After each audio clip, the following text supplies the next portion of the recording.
Hey, what's up, everyone? I want to welcome you guys to another episode of Here's What I Think with your host, Charles Debancy, where we discuss everything from current events, economics, politics, and how it all relates to business and life. And today we have a very, very interesting show in store for you guys ahead of the election.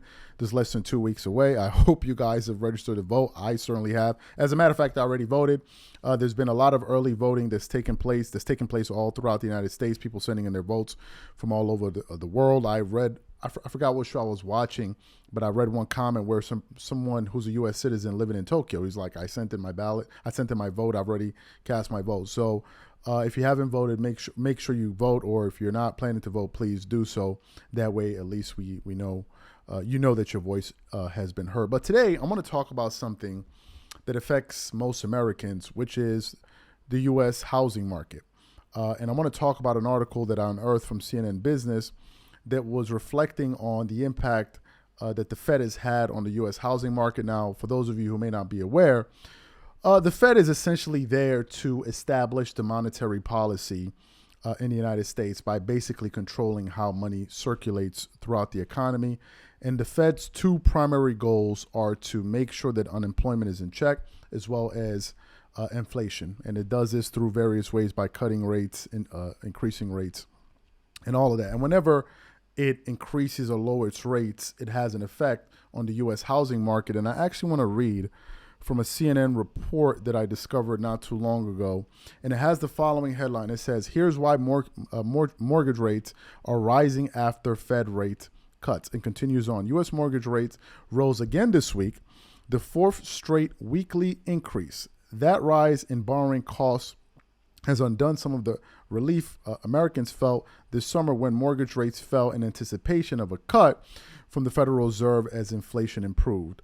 The average rate on a standard 30-year fixed mortgage was 6.54% in the week ending October 24, according to a survey of lenders by Freddie Mac released Thursday. That's the highest level since early August, but still below this year's high of 7.2%.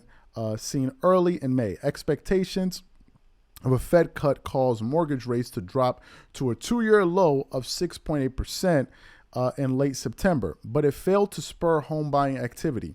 Sales of previously owned homes, which make up the vast majority of the market, fell 1% in September from the prior month to seasonally adjusted annual rate of 3.84 million. The National Association of Realtors said Wednesday, the lowest rate since October 10. Mortgage applications have also declined over the past 4 weeks, falling to the lowest level since July, according to a separate report from the Mortgage Bankers Association on Thursday. Then the article continues on. Strong economic data. When the Fed cut interest rates last month, many hoped it would kickstart the frozen housing market. Mortgage rates tracked the 10-year U.S. Treasury yield, which was expected to fall in anticipation of a further rates cut. But recent economic data has looked stronger than expected, which has shifted the market's expectations, sending bond yields higher. For example, the government's latest batch of employment data released early this month showed that monthly job growth in September was much better than expected. More recently, a separate report on retail spending released last week showed that consumer demand, a key driver of the U.S. economy, remains solid. Further data like that could slow the pace of rate cuts. Over the last few years, there have been a tension between downbeat economic narrative and incoming economic data stronger than that narrative, Sam Catcher, Freddie Mac's chief economist, said in a release. This has led to higher than normal volatility in mortgage rates despite a strengthening economy. The 10-year yield closed Wednesday at 4.24%, the highest level since late July. Higher yields means lower bond prices, with investors demanding higher interest payments to hold government debt. And then the article then goes on to say a whole bunch of other things. You guys can definitely check it out and read it for yourselves. Now, why is this important? Especially coming into this election. The reason this is important is because we have two candidates with totally different views for the future of the United States. Donald Trump has his set of economic policies in place that he would like to implement were he to take office, and vice versa. The same thing goes for Kamala Harris. Now, funny enough, my wife and I were discussing this about a week or so ago, we were talking about buying homes because we're looking to make a move next year. And I've been always of the mindset that if I was in a position to buy a home, ideally, I would like to buy it for cash, right? I would like to buy it for cash. And I have zero interest in taking out a 30-year mortgage on a home. The reason being is I've seen some horror stories. For example, there's a YouTuber who purchased an apartment in New York. And the apartment costs $1 million. By the time he finished paying off the apartment, do you know what his total payment was after the loan? $1.8 million. So he paid an additional $800,000 in interest. I will not be one of those people.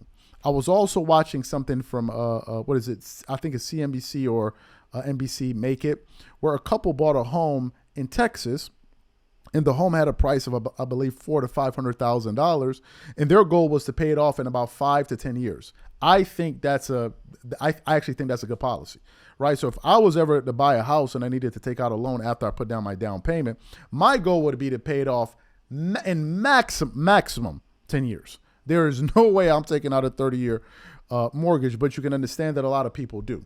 So whenever the Fed makes its decisions, it has a ripple effect on the entire U.S. economy. And given whomever the leader is going to be moving forward in terms of the president, it can also have a larger impact on the economy as well. So here's what I want to know from you guys. Number one, do you think either of these candidates are going to have a lasting impact on the economy in terms of growth, people buying more homes, or do you think that no, the economy is going to take care of itself? We're going to leave that up to the Fed and its interest rate and how it manipulates the interest rates, and that's going to take care of itself as a totally separate issue. Whatever you and also, which of these two candidates do you think is best for the U.S. economy moving forward? Whatever you guys think, please leave your thoughts and comments in the comment section.